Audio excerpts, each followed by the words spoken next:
So, King, in other words, you trying to tell me we owe Tim Donahue an apology? YouTube, podcast listeners all over the globe, guys. Welcome to a breathtaking new episode of Cap and Crown NBA podcast.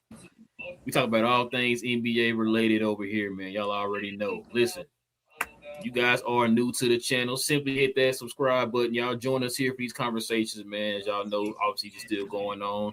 Summer League is over with, man. So there's still some moves to be made. We're going to talk about one of the moves here today. So go ahead and do us a favor. Hit that subscribe button. Join us here, man. Also, too, I could do us a favor. Hit them likes for us as well. That'd be what you Okay, let's over the background. Sorry. My bad. But yeah, listen. He's like, I hear myself. Like for us. Hit them subscribe button and all that good stuff, y'all. We got a good one for y'all today. Got a pretty good one for y'all today, man. Special guest in the building. We're going to bring them up here in a little bit. We're going to be talking about some Dallas Mavericks moves in this offseason and kind of get his thoughts on what the Mavs have done so far this offseason, man. Shout out to Relle and King. We're going to talk about him as well, too. But listen, if you guys can do us a favor, man, if you got any questions or comments, also add that to the comment section. Hit us with the CNC in front of your question or your comments, so that way we know you're addressing us, not one of your fellow Blow Yard members. That'd be much appreciated. If any super chats come in first, we'll address those first. All right, King, let's get to it, man. You already know, man. But before we start anything on the show, we got to stop and show love to the sponsor of the channel. This I Was Told segment is brought to you by the folks over at Fanatics. Fanatics is the world's largest collection of officially licensed fan gear from all the leagues, teams, and players you love the most, including WWE. You can earn fan cash to redeem them in your orders, jersey protection for when your favorite player is traded or changes teams. They also have an unrivaled selection of authentic fan gear and Fanatics exclusives that are only available on the site. So if you need some merch and are interested in helping the channel, scan the QR code on the screen or follow the link, which is always in the description. Yes, sir. All right, King, let's get to it, man. Let's go ahead and bring up our guest, man, in the proper way.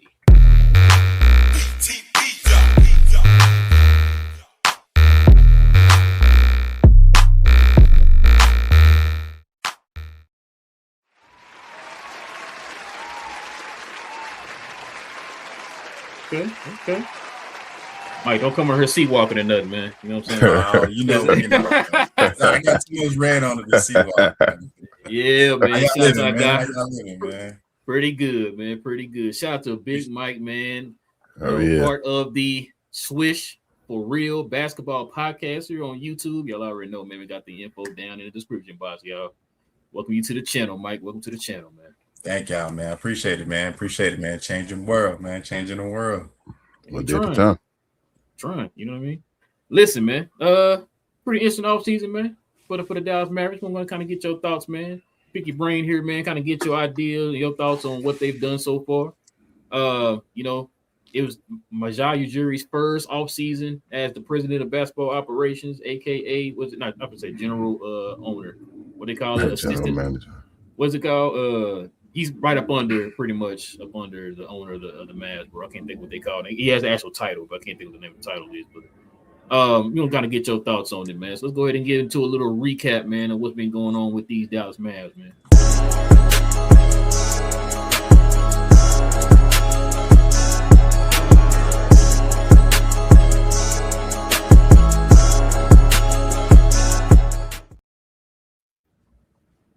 Well, let's get to it, fellas. Check it out. We had a trade that went down yesterday. So this is the latest trade, man, for involving the Dallas Mavericks. Of course, the Oklahoma City Thunder sent King's favorite small forward of all time, Lou Dort, and Ryan Nembhard to the Atlanta Hawks. The OKC Thunder got 3 second-round picks, and then, of course, the Dallas Mavericks got Zachary Ricochet. So I'm gonna get your thoughts on this, man. Matter of fact, before you get your thoughts on this, Mike, let's read this real quick. Can you see that? You can read that. Yeah. That's from Brett Siegel. He said what each team gets from the Lou Dort trade. Atlanta gets immediate perimeter defense help next to Daniels and Nah. Plus, what's that, $40 million in cap space next offseason. OKC adds a 7th second-round pick this summer while reducing payroll, plus tax by over $300 million and move out of the second apron. And Dallas absorbs Ricochet's contract using AD's $20.8 million trade, TPE, now roughly $2 million below luxury tax with 16 players under contract. We'll be moving Gafford and/or Thompson before start of 26-27 season for further assets and flexibility. Jeez, can I talk tonight? So check it out, yo. That's what been going down so far, man. Went down yesterday. Mike, let's get your thoughts on this, man. What was your initial thoughts when you heard this trade go down, man? And the Mavs got Ricochet. The first thing I thought about was Lou Dort leaving Oklahoma was like, and that's like a cornerstone for them. I mean, behind him, other than him, rather, Shea Gilgeous-Alexander was like, those are the two cornerstones that really got that team to where they are as far as being the top team in the league. With Ricochet, I don't know. His second year was kind of a down year for him. I think he averaged like 9 points a game or something like that. But he didn't really get into the rotation like they had. And plus, they had a lot of forwards in same position that he had, that they had to kind of marry him in somehow, but he really couldn't get the play time that he needed to really show.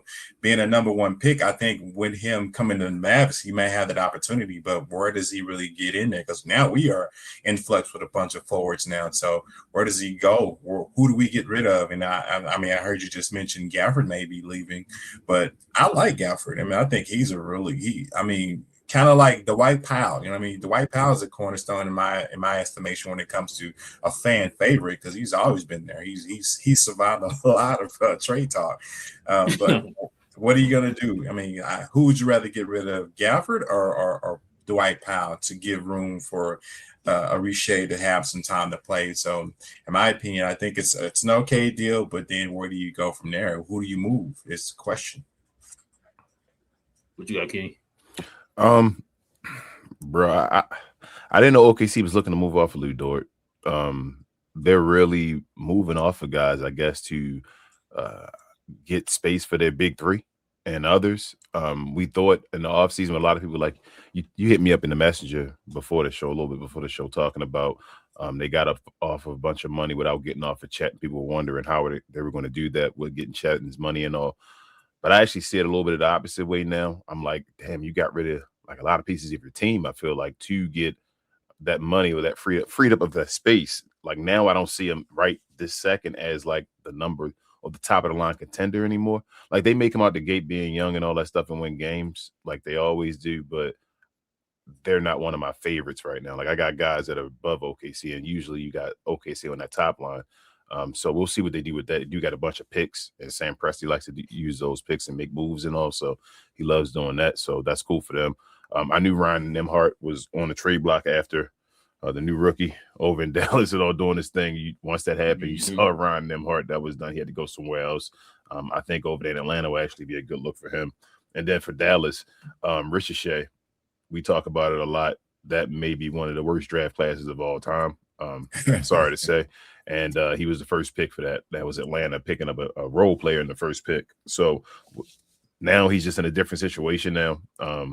It's I think the standard now is set. It's not as high anymore. Now with him being a role player instead of like maybe being a star and all that type of stuff. He still has a talent. Obviously, he was the number one pick. So you want to give him a chance. He's still pretty young. So going to a different situation, being in a different environment with a new coach and that type of thing, younger coach guy that was known for playing or coach in college, make him a different, just boost to his repertoire. So I think it's a good move for all three teams. And I mean, we'll see for OKC. I really think that's going to hurt OKC right now, this second, but we'll see. I just think in general, it frees up space, gives OKC what they want for right now. But I'm going to call it a successful trade for all three. Yeah, no, I agree with that. I think it's a successful trade for all three. Lou Dort, they've been talking about trading him all this season, past season, I should say. I thought he was going to be gone by the trade deadline. I'm not going to lie to you. I think it was kind of surprised he was still there after the trade deadline. Yeah, which kind of had me thinking. Yeah, you know what I'm saying. So which had me thinking like I kind of think he's going to be gone by this offseason. I'm just surprised it took this long.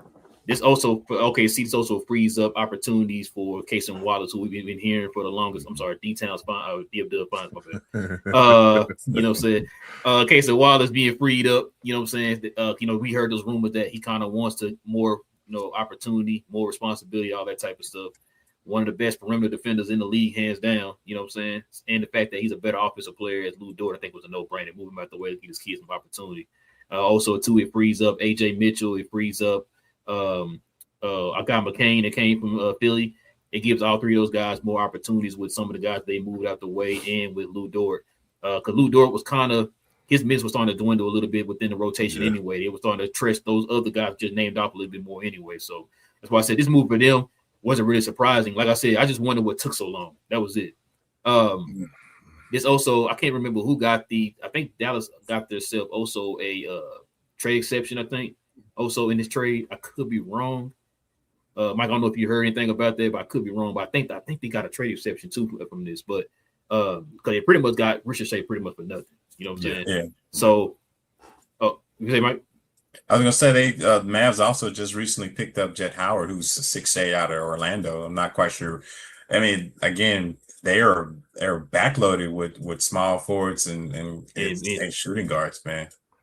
So well, you said it already. I was gonna say with them, I don't know what their plan is, because remember, even before Majah got there, they were already front loaded. You know what I'm saying? Front heavy with the bigs and all that stuff, right? So now I'm kind of wondering. You just said it too. It's like, what's the vision here? Because you gave another point guard in Nembhard, and I know a lot of the reason why they did that is because because Kyrie's coming back, he's going to be pretty much taking majority of those minutes for that position or whatever. But you say, King? I was going to say, I'm thinking Toronto.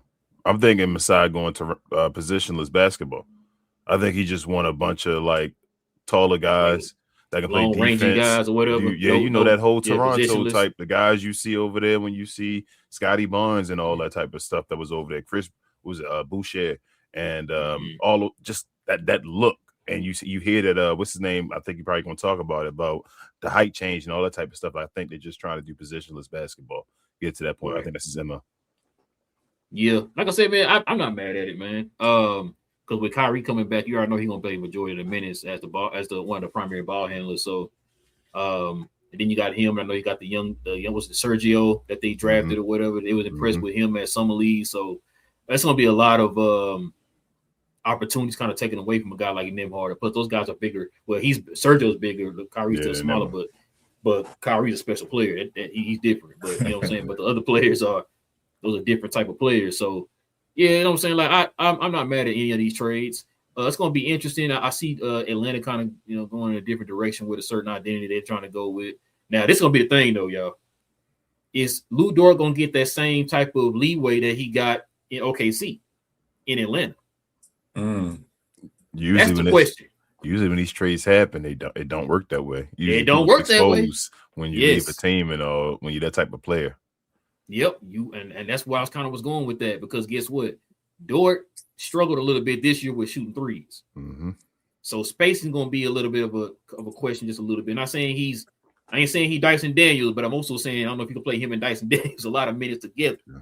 You know what I'm saying? Both being great defenders, but offensively is a little questionable. You know what I mean? But I mean that's kind of that's how I kind of look at it right now. What you got, Big Mike? What you say? Yeah.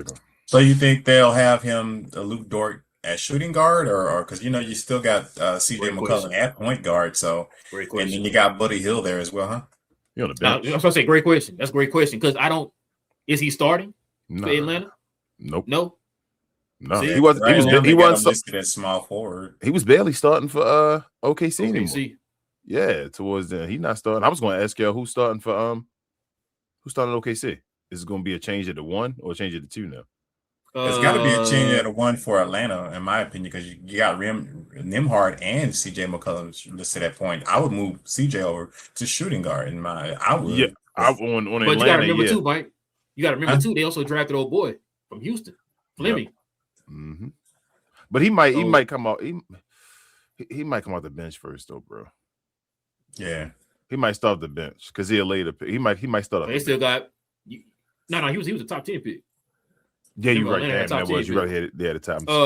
You're right. Because remember, they got Fleming, but they still weren't a bad team though. You feel what I'm saying? Like they just got a higher pick, but they weren't like. Remember, that's what's the name pick. Remember, the Bucks. Bucks pick they got in the trade. That's what I said. They. Yeah, I'm more interested who starts in OKC though. Is it Jared? That's a good question.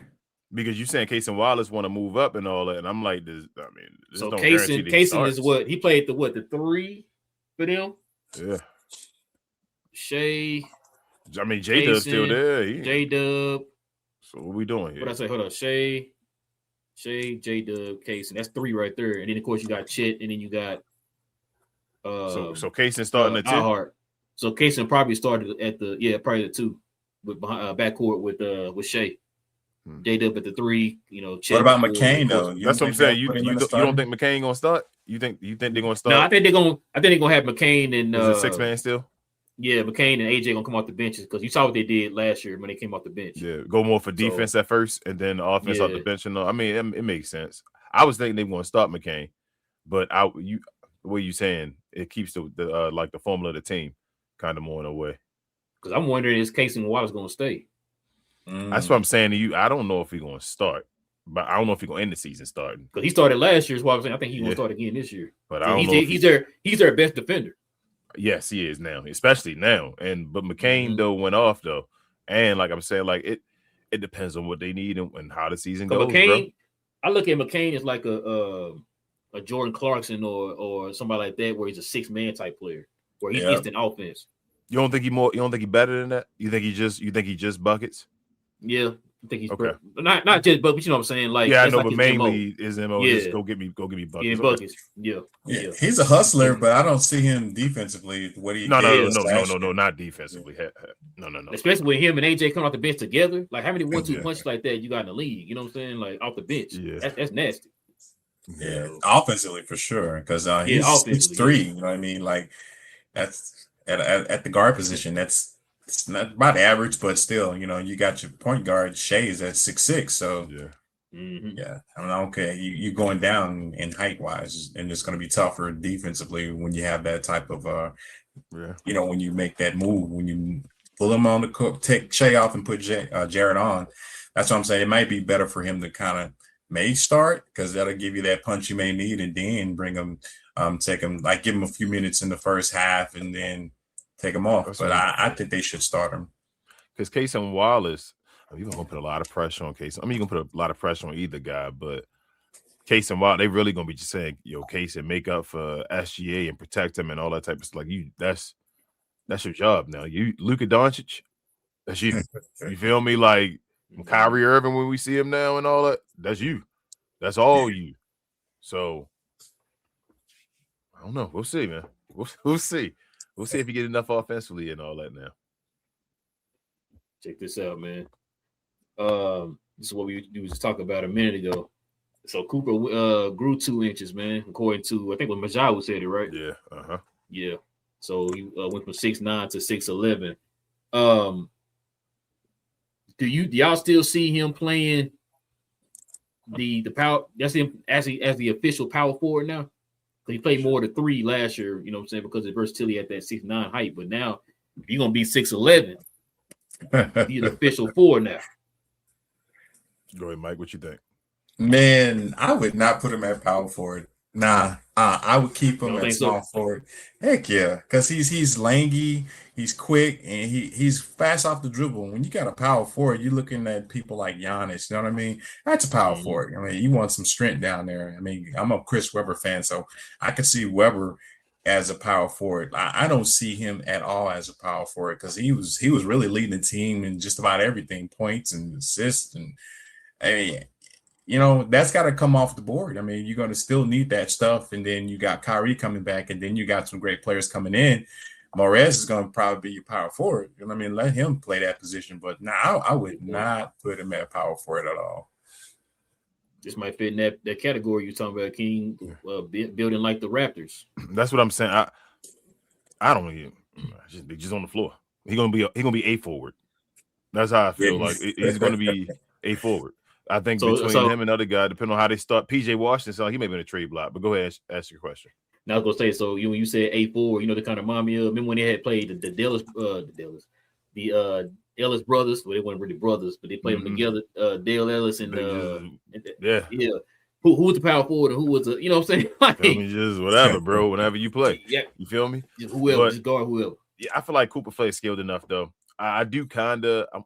I guess in a way disagree with Mike about the power forward thing. I think he plays a little bit like Giannis. I think he more like the way the downhill. I think he loves to do that. I think he'll get a little stronger. I think we already like seeing him for last year, but he's not only gonna get taller, he's gonna get stronger, and he's gonna get weight. I think he likes the ball in his hand and going downhill. His mid-range shot and all, he has the potential there. You can see with the shot, the release, the look of the shot and all of that, but it was hit and miss, more hit towards the end of the season and all of that. I think he'll get more of that involved in his game. But I think he'll be a guy that if he did play power forward, he'll probably revolutionize the power forward position. It'll just change the position again where, you feel me, like we don't look at power forwards like, oh my goodness, it's just Giannis really. If he plays the power forward position, we'll be looking at him as like, oh, he's a power forward, one of those guys and all that. So I think he can play any forward position. He damn near can play like almost any position on the floor at any point. He's one of those guys. And like I said, he's going to positionless basketball. So I think he can play anything. It's just about who you get around him. Yeah, I do agree. Positionless is probably what Dallas is trying to get to, but you still got to get the great guards to get these guys the ball in the right position. So, if we do positionless, I can see it happening. You know what I mean? Because as you can see, he's 6'11" now, so him being that height, you can't win or hit or miss on that. You know what I mean? Like, he may get used to small ball center. Me and Rob were talking about that as well too. Like, if man, you got a 6'11" Cooper Flag on some small ball situations where he's just running. You feel me with the team? Why not? He's out there. He can get you the boards, crash the boards, play defense, do all that stuff. Go ahead, bro. And he could be a lob threat too. You know what I'm saying? Nah, because if Pasinko, the guy from Russia, he got vision. I've been watching him in summer league, so I think that's the reason why they got rid of Nembhard, because he has way better vision than Nembhard. Even though Nembhard gave you 20 assists with one of the last games of the season, which is, he broke a record. I can't sneeze at that, but at the end of the day, I think Nembhard was just they were looking for something bigger. But I think with him working, if Pasinko working with Cooper Flag, he might just get that starting nod for the point guard position and maybe put put Kyrie back in the shooting guard position. That's too where he should be. Yep, I think it fits more that Luka Doncic type role of what y'all had before. Yeah, bigger guy beside him and all that, and he looks like he can be.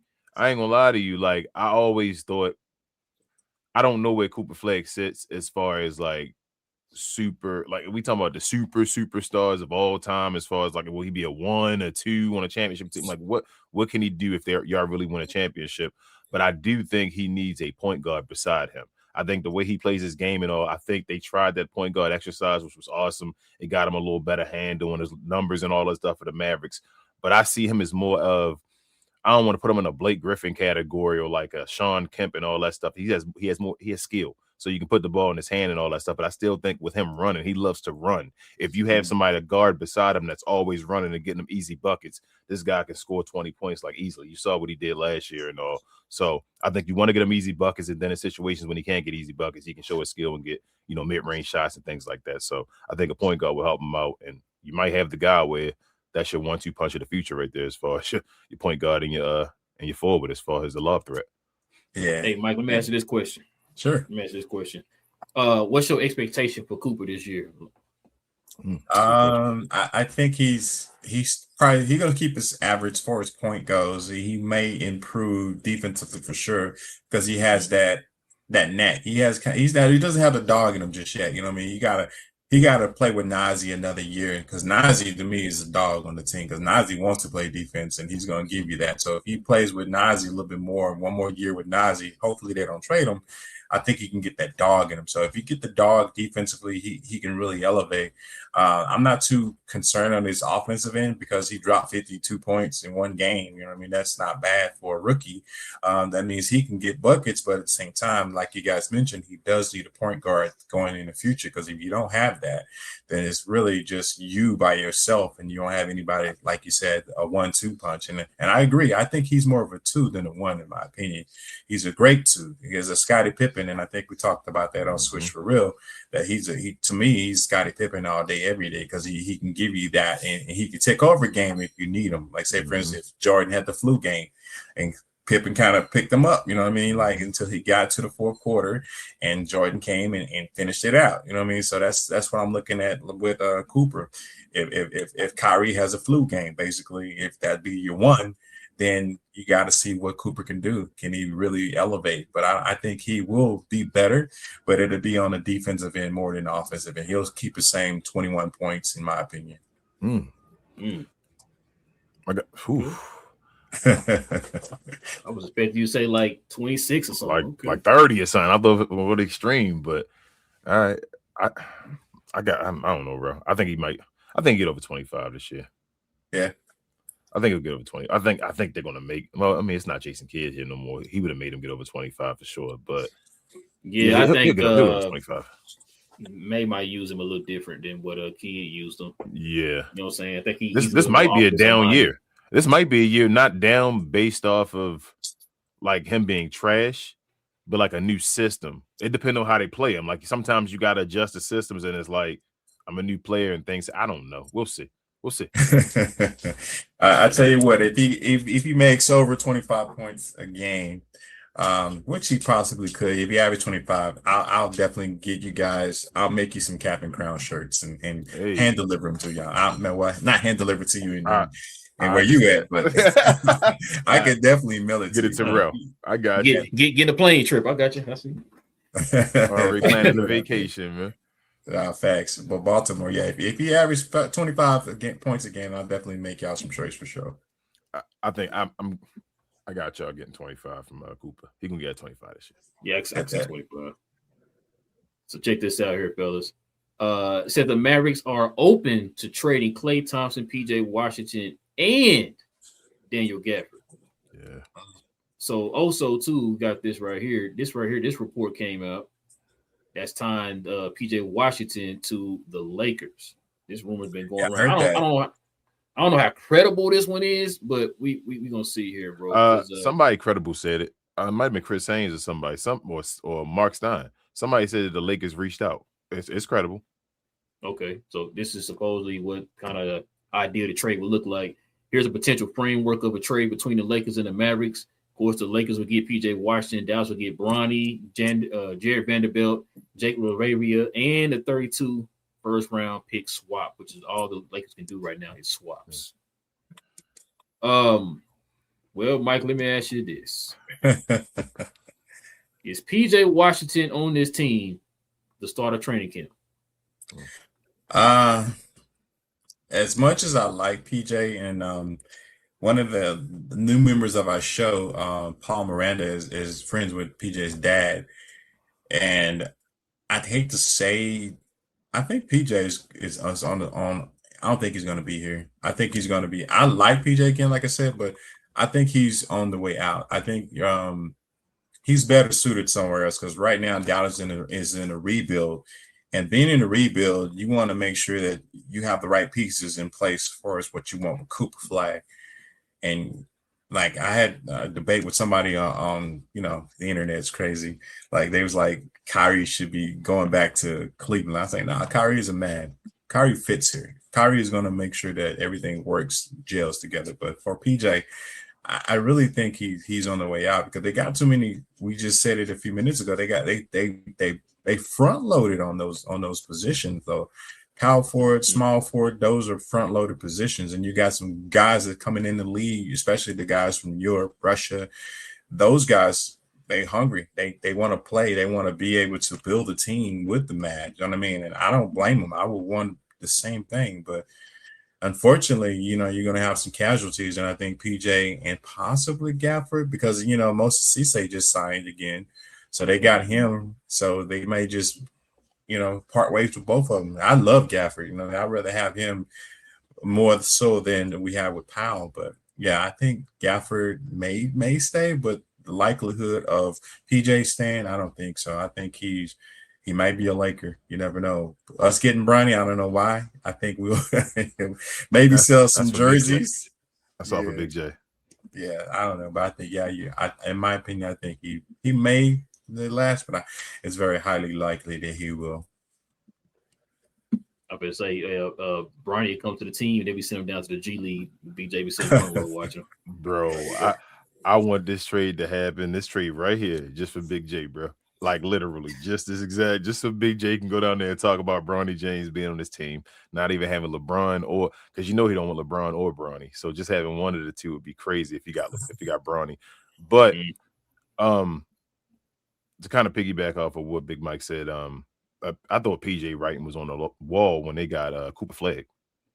Like they were trying to, we talked about it. Yeah, they were trying to make stuff work out and the Anthony Davis situation and stuff like that. But once that happened and you had AD and Cooper Flag, we were like, well, PJ is now a bench player. Like, where are we going now with this situation? And luckily, AD did have the injury situation, so it kind of worked out in his favor. And then y'all traded him away. But this has been the writing on the wall. I have more of a question of, since they have Masai now, is the Laker like Maverick connection still open? Is that like done that quickly where we like forget about that it was the Lakers? Is it now just we moving forward and they do trade with the Lakers now? Is that how it go? Like it's done that fast? I don't know if Majah's gonna get he ain't gonna get fleeced, but I'm just saying get fleeced or whatever. But I don't know, because like for me, bro, look, I'm with you. I was excited when we got PJ watching, because of the MW finals and all. Get him back home. Like I said, he was that kind of piece that they needed on the team, a versatile big who can play multiple positions as far as the small or the big or whatever, or the four or whatever. And so, OKC killer. Definitely OKC killer. Add a little toughness and stuff like that, man. Kind of had that Aaron Gordon type of effect for the Mavs when he was on the team.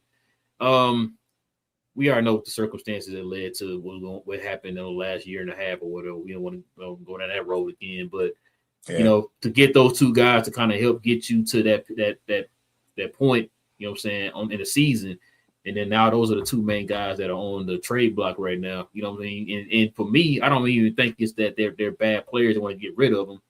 It's just that you can actually get some value for them guys right now, because those are two hot commodities right now. Teams like the Lakers or who was the team we talked about the other day, like the 76ers or whatever, need center. Right? They need a center or whatever, right? The Clippers need a center. They got your boy King Brook Lopez, starting or whatever. You know what I'm saying? So at 52, like, you said 61. So you're like, right? They need a center, right?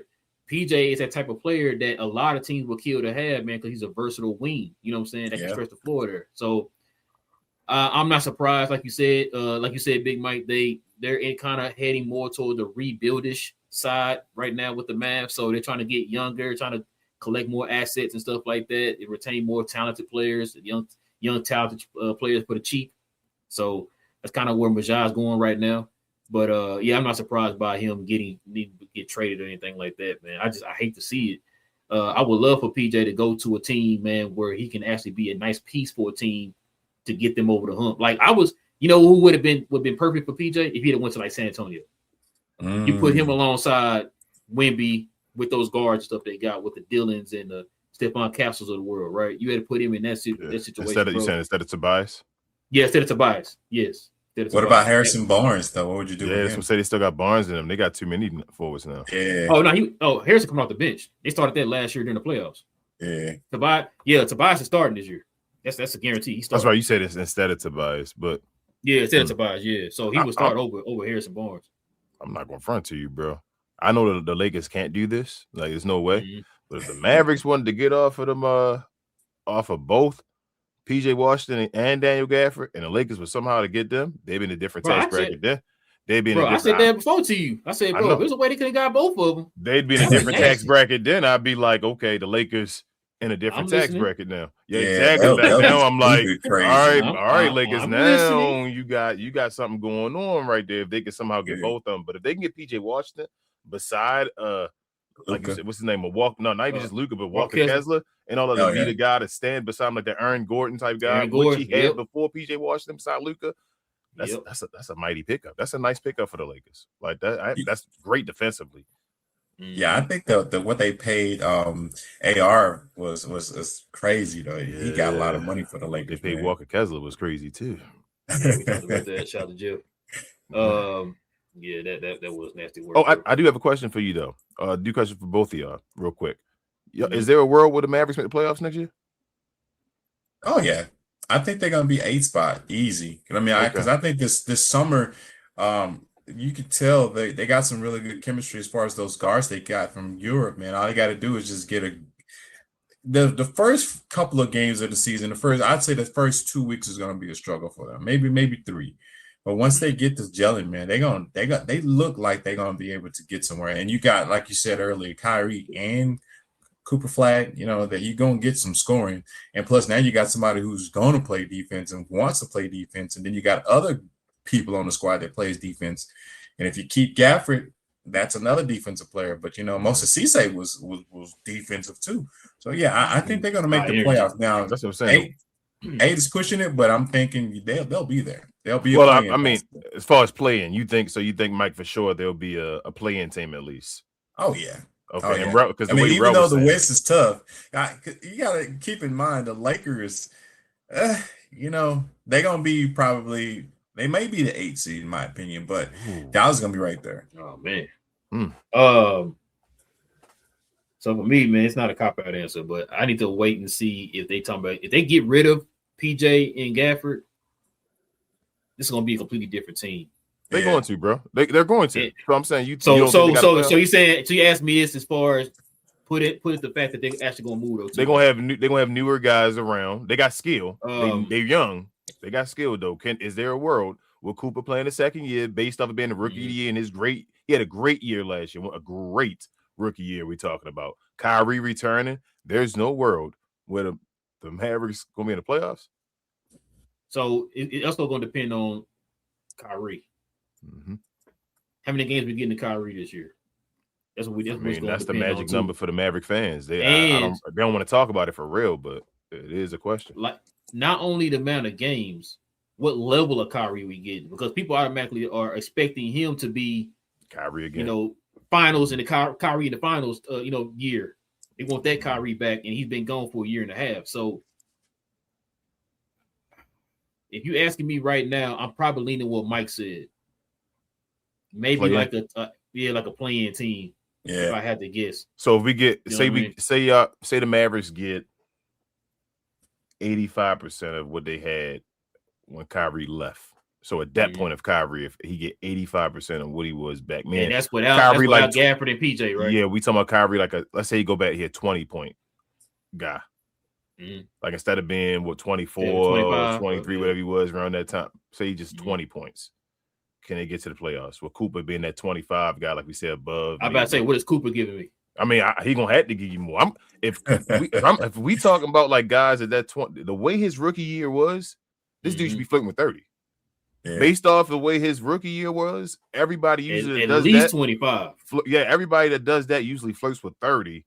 The next year, like we talking about over 25, 28-ish, around at 27, he should be flirting with that. If he can get around there, Kyrie is giving you like 75 games or 70 plus games of 20 points a game, maybe 5 assists, 5 rebounds, or 6 and 5 or 6 and 4, and then the rest of the team playing like up to the skill they got around them and then it's up to the coach as well. Like we can't don't hold them accountable because it's a brand new coach as well. That's the thing too. I don't know his style. Like I don't watch. We don't watch college basketball, so I don't really know his coach. He may not keep the same style. You know what I'm saying? I don't even know. I don't even know what his original style is. You know what I mean? Yeah. So it's going to really depend on. I was going to say I need to see a couple games from the like preseason or whatever, kind of get an idea, kind of get a feel of what Jason Kidd, what they about to do. Yeah, if he was Jason Kidd, then I'd be like, you know what I mean? Hey, not gonna say about I still Kidd, think with him having Kyrie back, who's going to back up Kyrie is the question. That's just going to be because you still got Brandon Williams there as well, but he doesn't play as well as defense as we want him to, and he's a smaller Kyrie in essence. You know what I mean? So it all depends on what the European players bring you as far as a backup point guard. Do y'all think they want Kyrie as a 2 or as the 1? Like I said, I'd rather for him the 2, but I think they're going to try to push him at the 1. At the 1, and that's going to be a lot of load on him, and that goes back to what you guys saying. That 75 games. I agree. Right. That's the crazy part. Because you want him to be able to play off somebody right now, especially at this point in his career. He just and off injuries. Yep, come off the ball more. You don't want him to be the main. That's why he got knock on wood. That's kind of how he got hurt when that situation happened and all that. With taking control, holding the ball, having to be the answer for everything. So you're right. Have him off the ball, I would, but we'll see. Yeah, and then they're gonna have to surround him with some good shooters. They trying to. I'm just seeing what they've been doing, but that's gotta they got to filter over into the regular season. You know what I mean? I think it can, because these guys have confidence in European ball. We kind of discussed it before. Is way more ball movement when it comes to European ball. So they're going to get the ball to the right person, and then you got to make the shots. And, you know, it all depends on how they make these shots, the surrounding Cooper and Kyrie at the same time. So you got to surround them with both shooting and defense. What do the Mavericks get in this trade if they make this trade? If they made this trade in the spring, what would they get? What would Vanderbilt Vanderbilt gives you versatility. The first round swap, or 3 or 4, I guess. Yeah. You hope that Luka gone by then, like he actually leave the team and they trash by then. So you would hope that if he's there, then it's gonna be a good pick probably. And then but you're trading PJ Washington. Like, does any of that really help you? Bronny James, I know you don't, unless they think Bronny James still the future. You feel me? Jared Vanderbilt, he's a way poor man, PJ Washington. You know what I'm saying? Like, as far as shooting and all, he's not going to do that to OKC. And then Jake, LaRavia is he's good and all, but you feel me? Like, he's still going to be a guy that like overachieves. You feel me? Like, he'll do that, but it's not going to be. I don't think he's going to be like Dodo. I tell you, he's in a Dodo like range. Like, he might be a better Dodo, but he's still going to be not where he the greatest of all time. But maybe he just overachieves and becomes a starter in the league. You feel what I'm saying? Something like that. So. Right. I don't know what they get from that for PJ Washington. Like, PJ Washington, I feel like it's worth more than that. But that may be only what they can get for him. You feel me? Like, this may be what the Lakers gotta.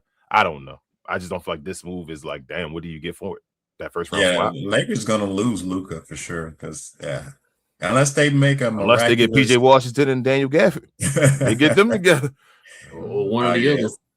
Oh, yeah. And they got a nice little center too with Kessler, like you said earlier. If they get that, it's a wrap, man. They're gonna be really playing. They're gonna be hooping, because they're gonna get rid of some pieces. Yeah. I think he helps out Walker. Like, my questions are with Walker Kessler being an anchor on the defense, like being completely the anchor. I understand he's great, he's good defensively and all, but to be the guy that cleans up for Luka and Austin Reeves, like, that's gonna be a lot of, you feel me, protecting the rim, being that guy, look the blind side, looking at all that stuff. So I think when you have a PJ Washington beside him, like PJ, we know what he does versatility and all that stuff as far as what he does on the court, and being all around positions, helping out Daniel Gafford and what's his name, Lively, and that type of stuff, what he did for both of them. So I think, like we said, the perfect guy is like Aaron Gordon. Like we said, he helps your center out when he needs help, and a PJ Washington would be like, Walker Kessler would be fine with PJ Washington beside him, I believe.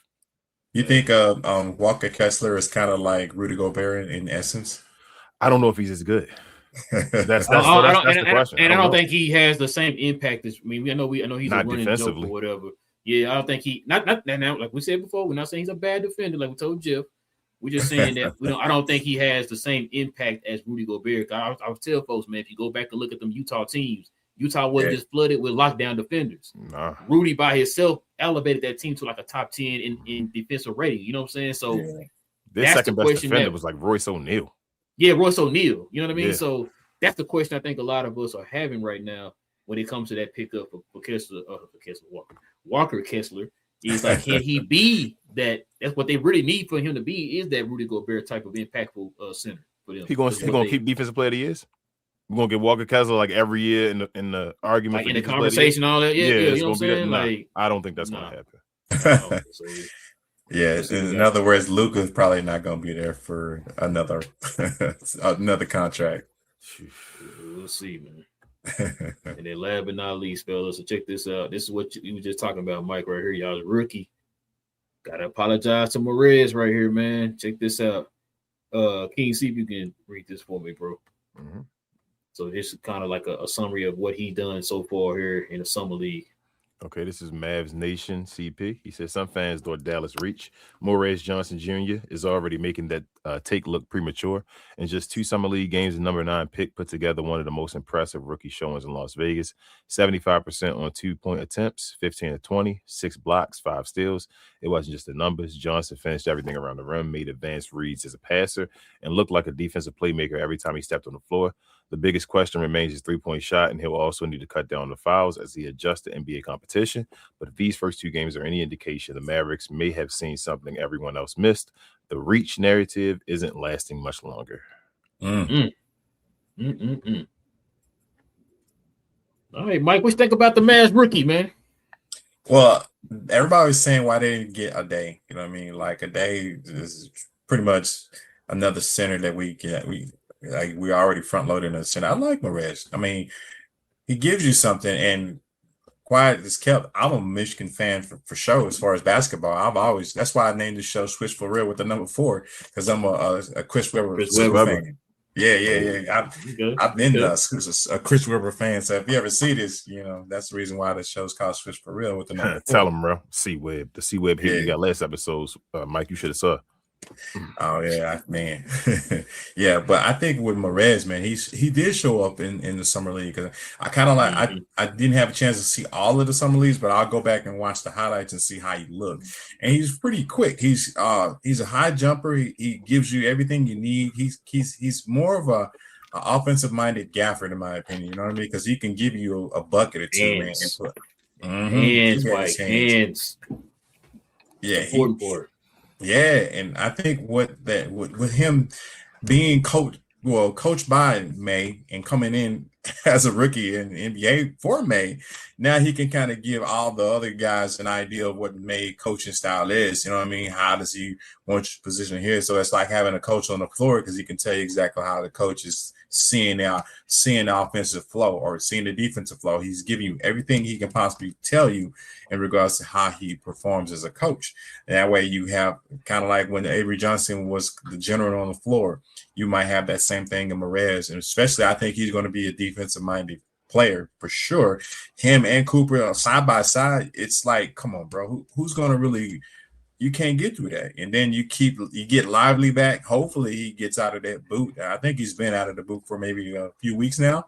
If he can come back to what he was in his rookie season, and man, who's going to – I mean, that's crazy, bro. You got 3 bigs that can play some freaking defense.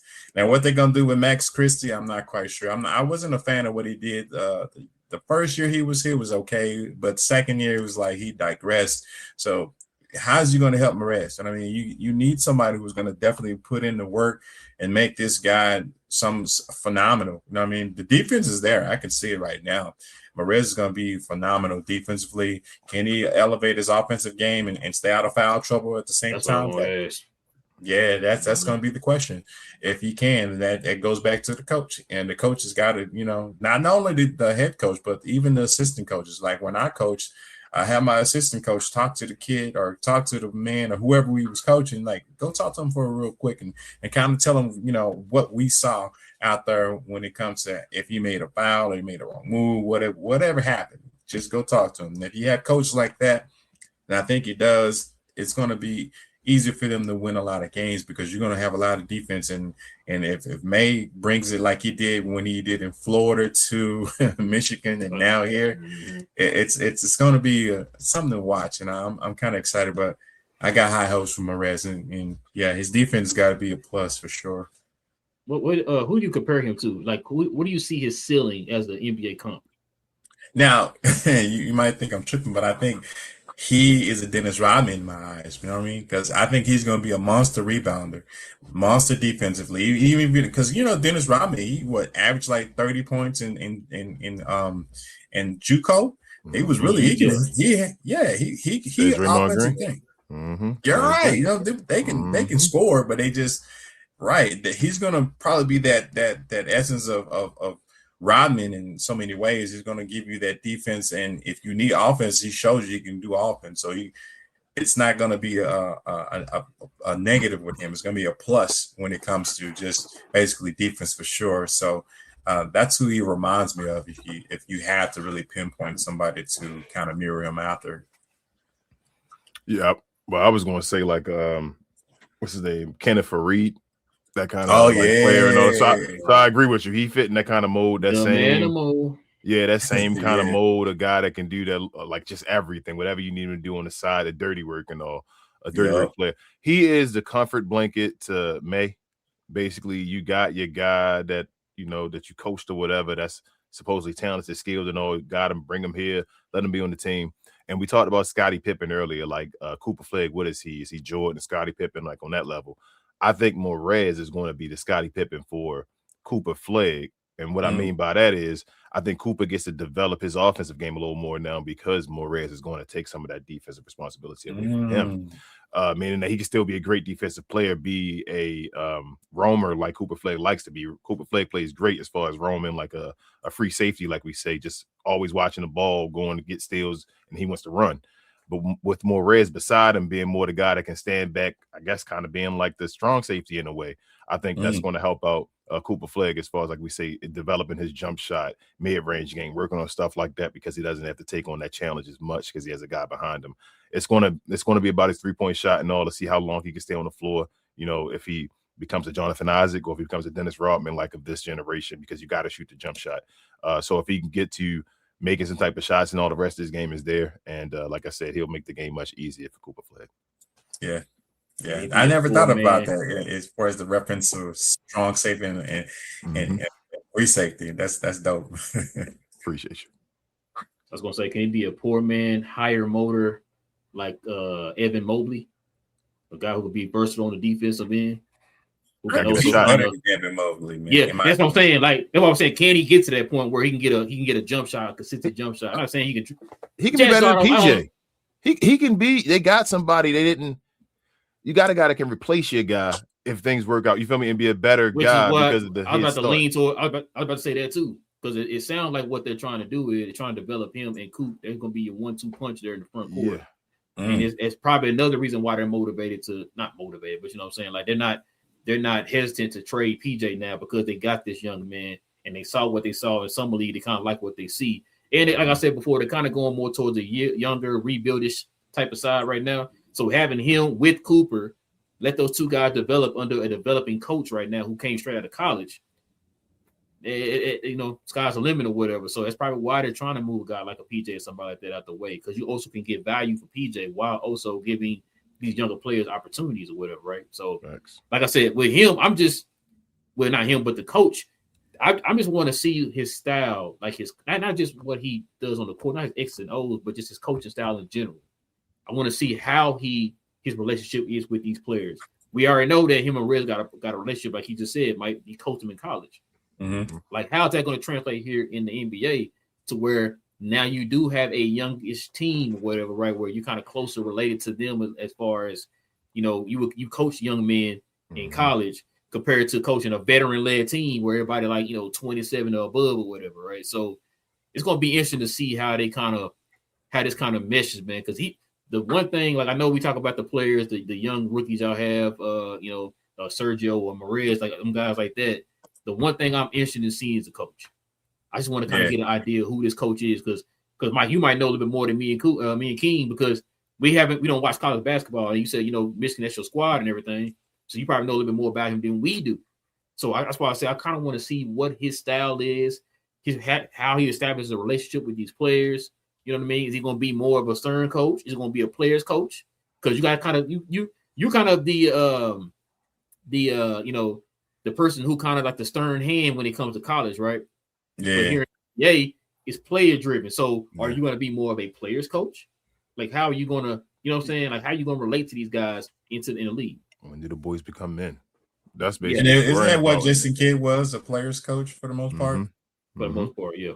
And I think the same for certain players. Yeah, and I think the same thing with Rick Carlisle was almost a player's coach. You know what I mean?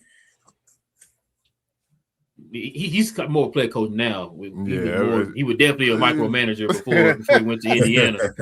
Matter of fact, I think Hollenberg was saying that same. He talked about. They said, "Man, I had this idea of him from what people were saying that he was a micromanager. Like remember him and Jesse Keys would bump heads all the time because he didn't let him kind of just run the offense or whatever. Yeah, I'm holding his hand or whatever. So now he's more a little bit more players coach. Yeah, Robert Bois. Yeah. But yeah, man. Oh, you say something, King? No, I was just gonna say about the May thing, bro.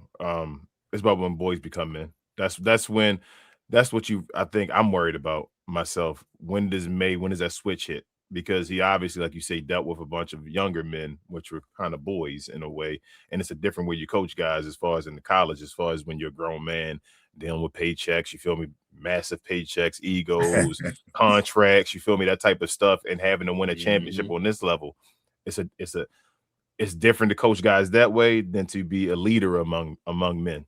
as they always say. And when he gets to that point, when these guys, these youngsters are men on the floor and they want to learn how to win, are they willing and ready to learn how to win a championship? Or like even now, even if they don't win a championship, are they ready to try to win a championship now? Or is it going to take years under this system? Like when are they going to click and they're going to say, okay, we're here, we have a job to do, we know what we got to do, and we fighting for this cause, for our leader or whatever like that. So we'll see when that happens. If he gets that from there, there's going to be, like we say, up and downs. We expect that for the season because it's a young coach. It's a new family, everything.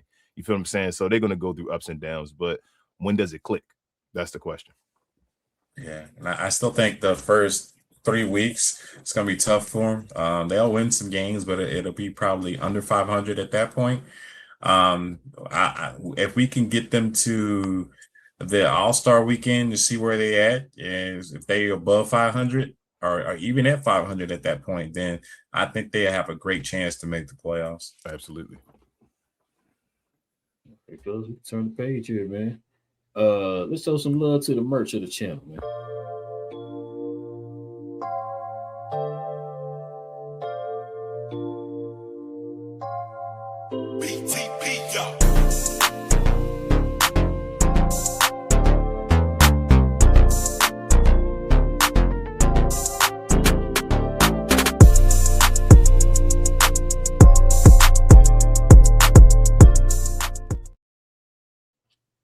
Yes, sir, ladies and gentlemen.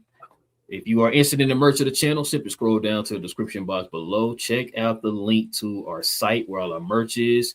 Members, you already know, if you're a member of the channel, you get the permanent discount with the code that we gave you guys. You can use it as many times as you want. There's no limit to it. So scroll on down to the description box below and check out the site. All right, fellas, let's get to it, man. Let's go ahead and get to these questions, these comments, man, and we can call it a night.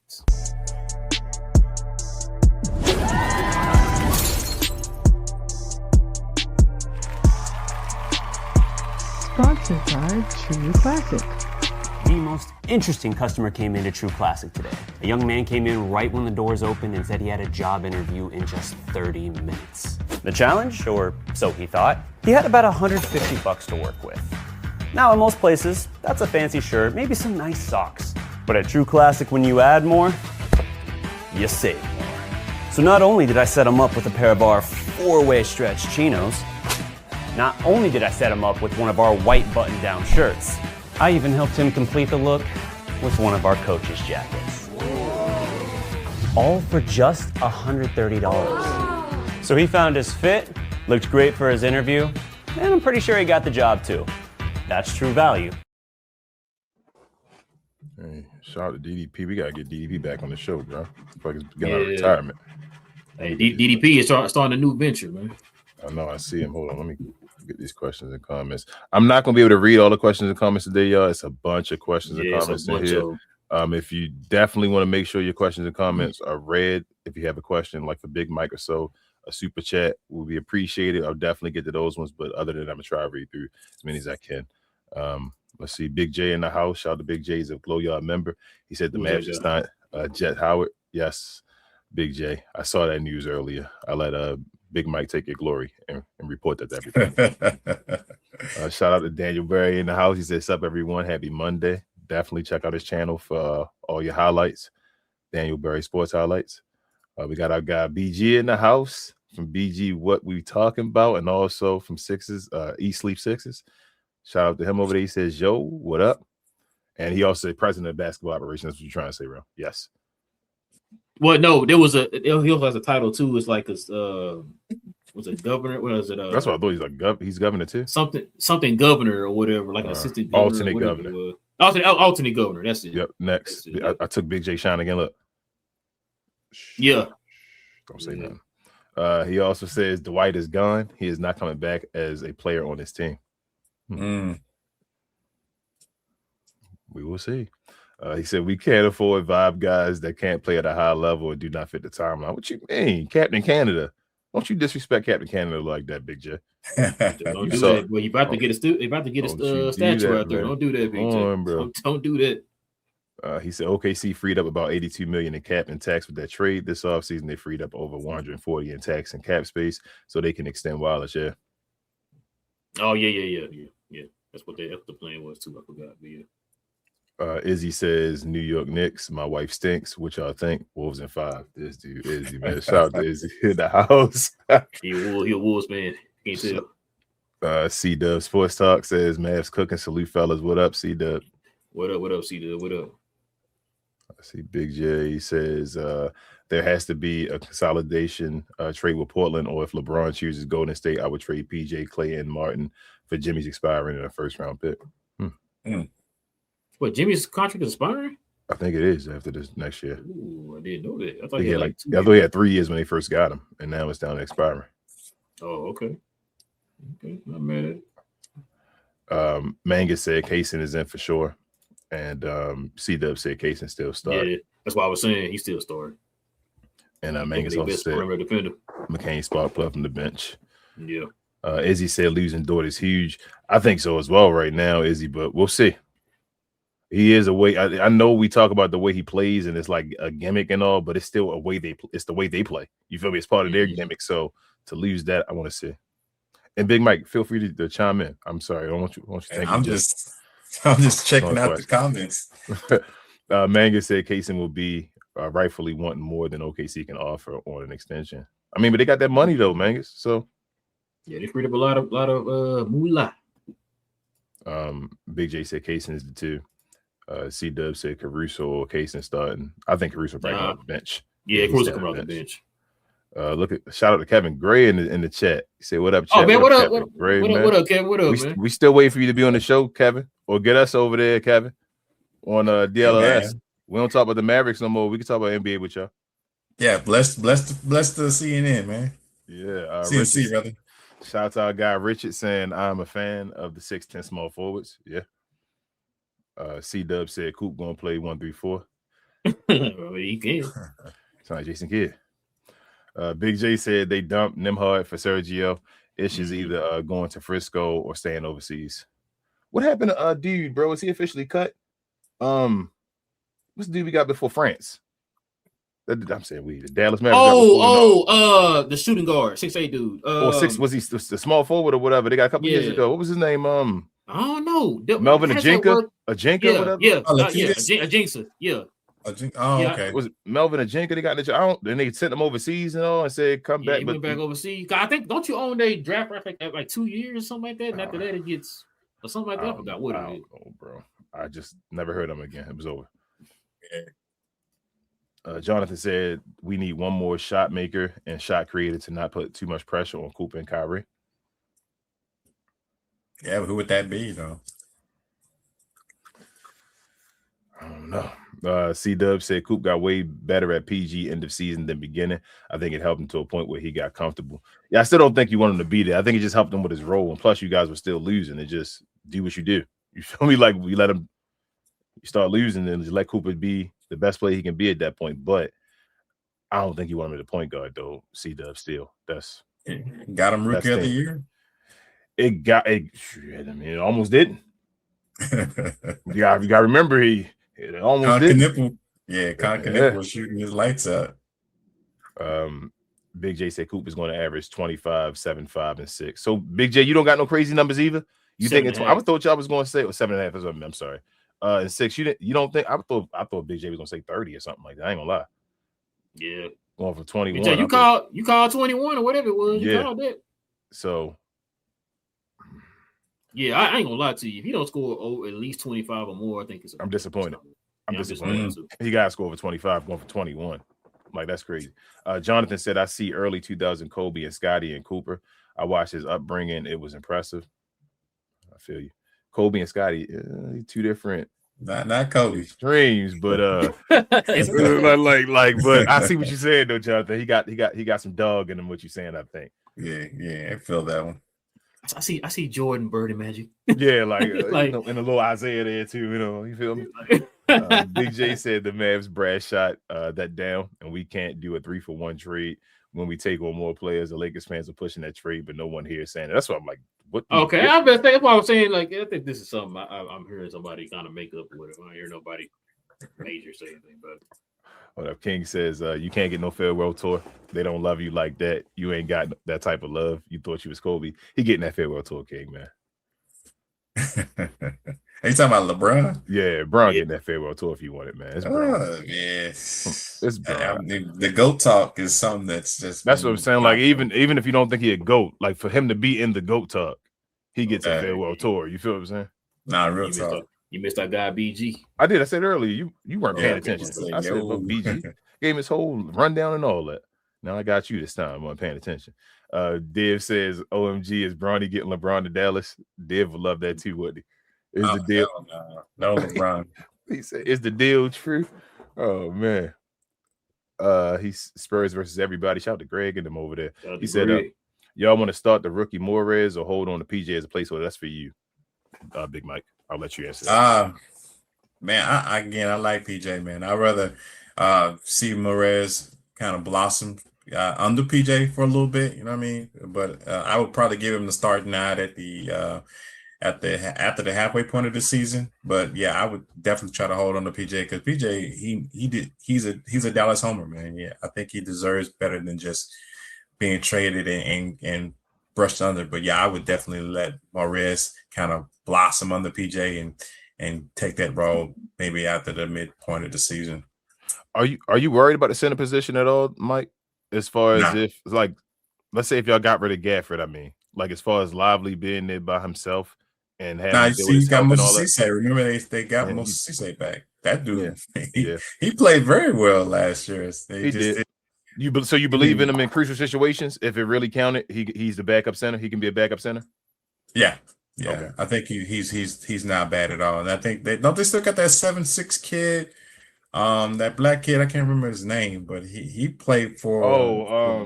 What's the tall? It's one of the tall. What's his name, bro? Sharp. Yeah, Sharp. I think. Yeah. He's Toronto. He played for Toronto Summer League. Oh, dang. So he fits one of their guys too, as far as Toronto. One of them. I told you, just linky black guys. That's what they have over there.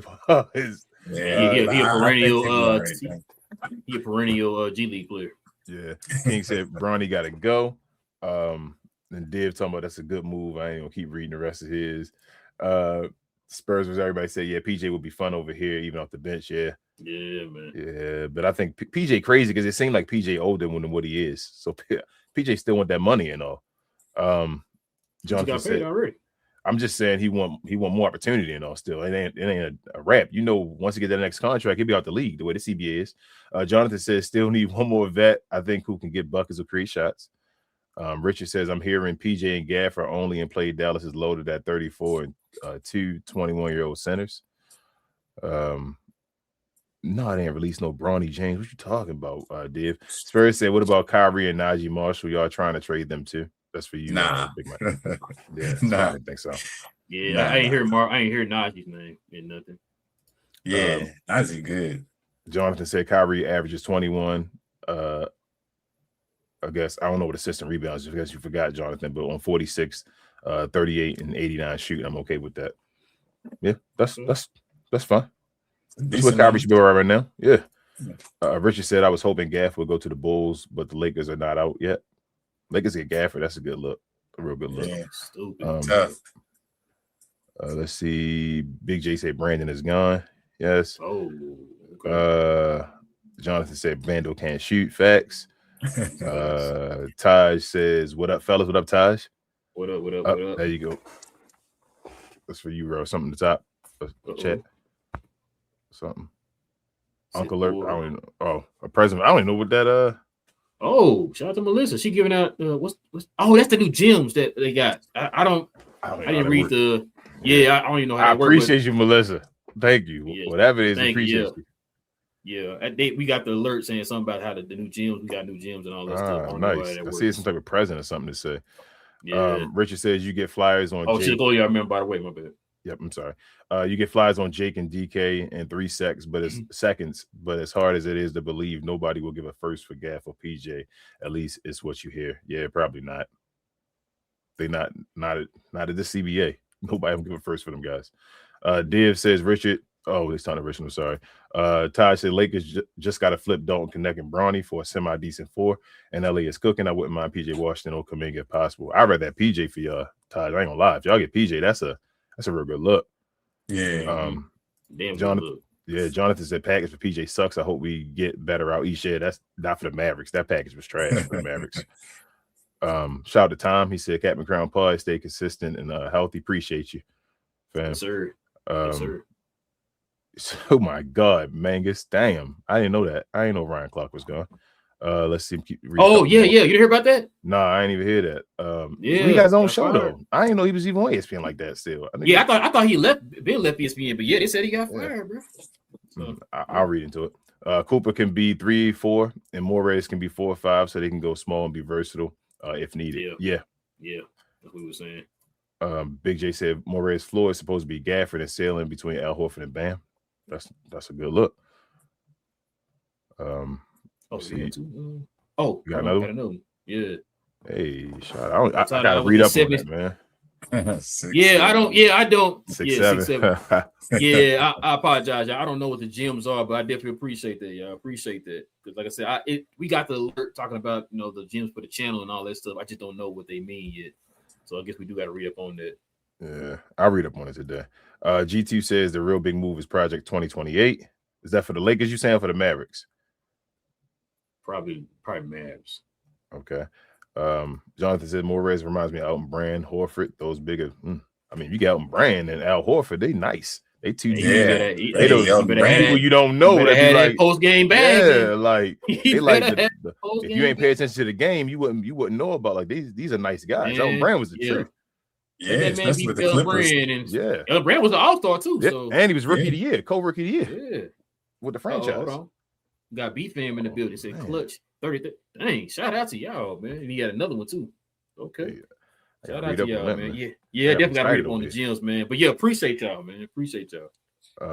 Hold on. We almost at the bottom now. I'm breezing through these. Hit the like, Richard says. These guys are giving good info, and appreciate you as always, Richard. That's our guy. Jonathan said, I was going to say Williams not on the team, but I would kind of bring him back because he's not a third option, but he can create opportunities. Hold on, so who is the point guard then? So Sergio? That's Kyrie. Max Christie. I'm kidding. But that's shit. They have no guards again. The Mavericks is stacking up on wings. That's what y'all always wanted. Remember y'all were in the chat for years yelling wing, wing, wing. Give me like chicken wings. I want wings, Richard, and all that. And now he's got all these wings. That's what y'all got. Positionless basketball is what you're about to say, like you said. Yep. No Big J said, and no flats, huh? Big J said Carlisle was not a player's coach. He was a taskmaster. He burnt players out. Yeah, that's what I was saying. I was like, hey, he changed a little bit though, Big J, when he went to Indiana, because that's what Halliburton was talking about. You know what I'm saying? He said he didn't loosen the reins a little bit, but yeah. Jonathan said his Michigan team did not shoot as many threes as people think. He said, they did. I don't want us losing or winning by the three. Not sustainable. Not the team you got. Hell no. Y'all shouldn't be winning or losing by the three. But the Mavs got Marcus Sasser at point guard too now. So there you go. Another DFW finest. My bad. I forgot about that. Yeah. We getting the show now, bro. We getting the show with that DFW talk. Tone says, Tone, how come you only show up, Tone, when we talking positive and stuff? When we talk that bad stuff and we talking about finals experience, you not here, Tone. Where you be? No, he said Dallas has that's my B more bro. He said Dallas has too many players on the team to bring B Will back. He's not worth it. Yeah. You got that? How many people got Big Mike? How many people right now they have on the roster? Is it 15 or 16? Like 17, I think. I got 17 somewhere around there. I think they might have 17. Big J will probably tell us here in a little bit, but yeah, I forgot. I think they got like 17 players right now in the contract. So hold on. Jonathan says we still need one more shot creator, shot maker, because don't want to put so much pressure on Kyrie and young Cooper. Yes. David says Cooper and Ricochet is nice and outstanding duo. Keep forgetting about Ricochet. That's what I'm saying. That's what I'm saying. Ricochet is still he's a quick. We just talked about it. Like damn, because he that awful first pick. That's why you forgot about it. But maybe he'll change to something. He's still young. Story of his career. Yeah, Jonathan Sepp still not sold on Zach, but it's just it's a low risk, high reward situation. Somebody said it'll be his third season, right? Yeah. Somebody said no risk, low reward. Oh my gosh, bro. Bro, y'all horrible. Y'all wrong for that, bro. I was like, man, they had to say all that, man. I feel like we're going to trade for Embiid if we get a pick and can get off Clay Gafford and PJ. I keep saying, bro. I've been hearing Embiid's name too. With the Mavericks? Yeah, bro. I heard it again today. Hold up. Heard it again today. The Sixers thinking of trading a pick to get off of Embiid to the Mavericks? That's what I've been hearing. I've been hearing Embiid's name again. I mean, yeah, I don't see that. I don't know about that one, bro. I kind of like it though, bro. Pause. I kind of like that for them if they're going to get a pick too. Especially getting off of if they're getting off of Gafford. If we talking about they getting off of Gafford, like we know they trying to get off of Gafford and Derek Lively may not. That's a good right. We talking about the Mavericks, how far they can be. Embiid that. Go ahead. I ain't gonna lie to you, King. If he's saying that the Sixers would get Clay, Gafford, and PJ, that's the Sixers might be my favorite team in the NBA. Listen, at that point, bro, as far as the best team. That'd be crazy good. That would be crazy, boy. That man, listen. Maxey, Edgecombe, Brown, that's Gafford. And they got shooting now, especially with Clay and Old. My God, they more versatility with PJ. That beat, man. They went in the East. Jonathan said, "I want us to get Şengün." I mean, you might be able to try. Tone said, "Trade PJ and Gafford and Clay and go get Drew and Scoop. LeBron going to join." Tone went Bron. Big J said, "Ajinka is still overseas. He had a bad year last year, and you have the NBA draft rights until you trade them." Okay.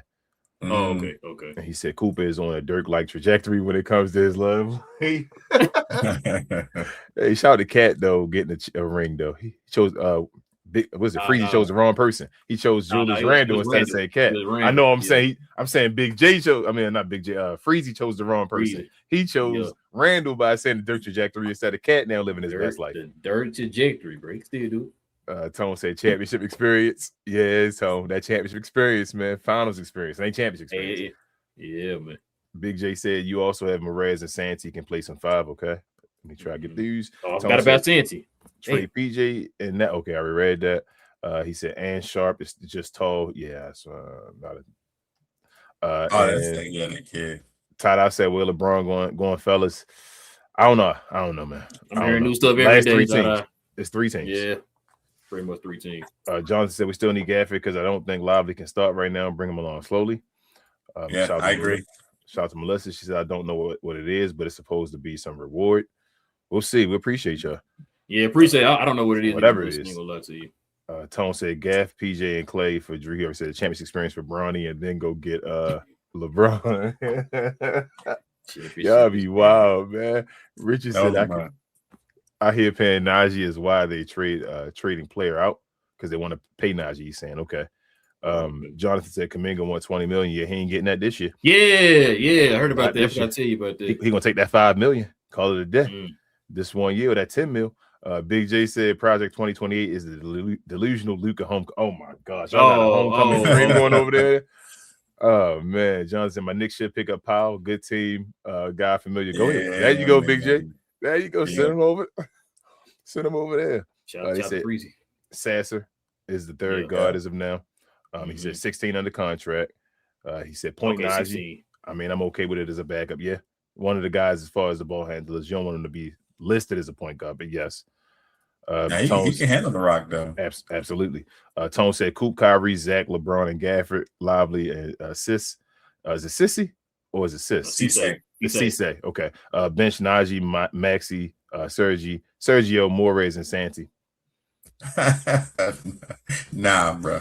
I'm not mad if y'all get Bron, though. I don't think that's a bad pick, but I don't think he's going there. But that wouldn't be a bad pick for the Mavericks. Not right now with this team they got right now. Tom said Caleb Wilson will be my rookie of the year. We'll see. Ooh, okay. I mean, KG saying he baby KG. He a low ticket. Jerry Clayton said the Mavericks only have 3 legitimate guards, and there is not enough, in my opinion. That was a problem last year, so we'll see. Yeah. Big J said Embiid doesn't fit about building around Cooper. Yeah, but it depends on if y'all not y'all in a rebuilding kind of mode though, Big J. Like Cooper. So if y'all got a guy that's like y'all main guy, I don't know about Kyrie. That's a lot of question marks. Maybe you're right. Right. I ain't even gonna argue with you, man. Tom said I want to see LeBron James in Philadelphia. Same here. Tom, I'm not gonna lie. If I had to choose one, that's what I wanted.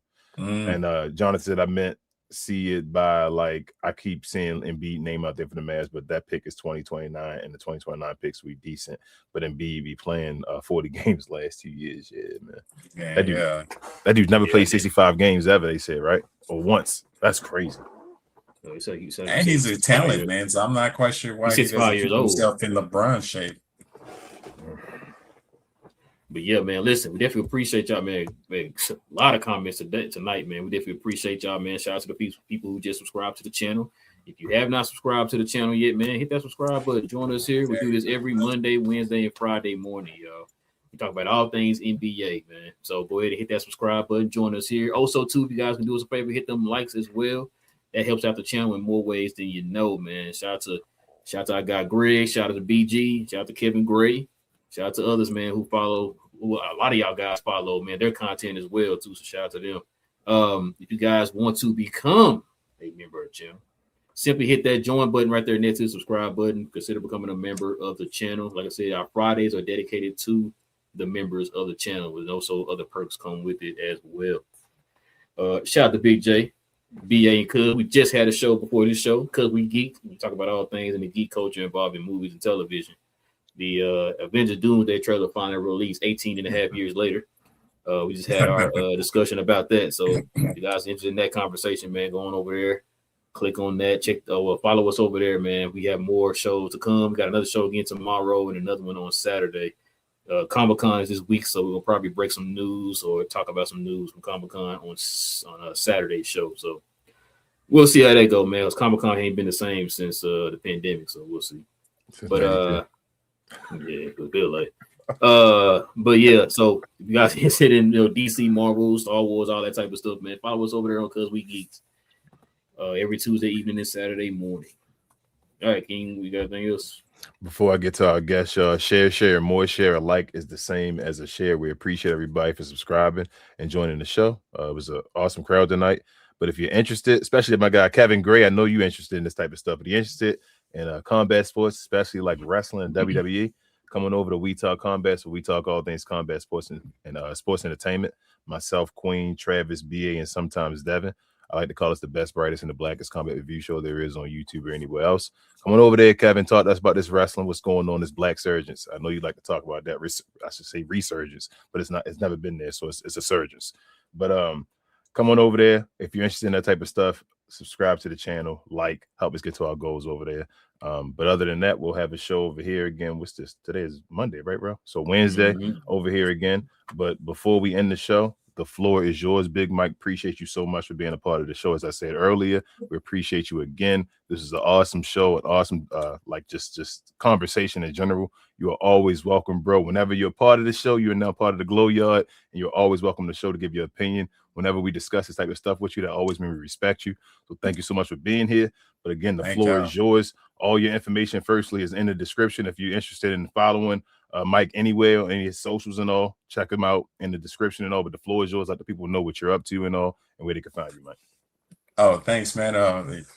So Mikhail Lampkin, poet, director. I do film too. I'm a poet. I love basketball, man. So that's one of my favorite things, man. I coached back in the day, and man, thanks guys for having me on, man. You can follow me on X, you can follow me on IG, you can follow me on TikTok. I'm kind of new to the social media game. I'm not a social media guy, but now that I'm, in this space with you guys, I'm just trying to, grow the audience as well and just talk basketball, man. So just come give Swish for Real a shout out, man, and we'll be more than happy to have you, man. But I appreciate y'all, man. Thank you so much, man. Yeah, man. Shout out to Boogie Bob, man. Oh yeah. Listen, man, we definitely appreciate everybody, man, rocking with your boys for another episode, man, of Cap and Crown. We will be back here, like King said, on Wednesday, y'all.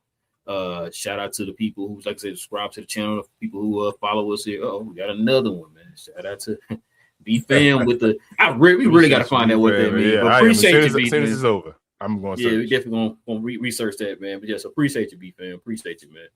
But yeah, man, listen. With all that being said, man, it's your boy Relle, got King in the building, got our guest, Big Mike in the building, man, from Switch for Real Basketball here on YouTube. It's Cap and Crown. We talk about all things NBA related, man. So we'll be back here on Wednesday, same cap time, same crown, champ. No cap. Cap and Crown. So what we need to do is re-sign the White Powell, right? And sign him to a super max extension.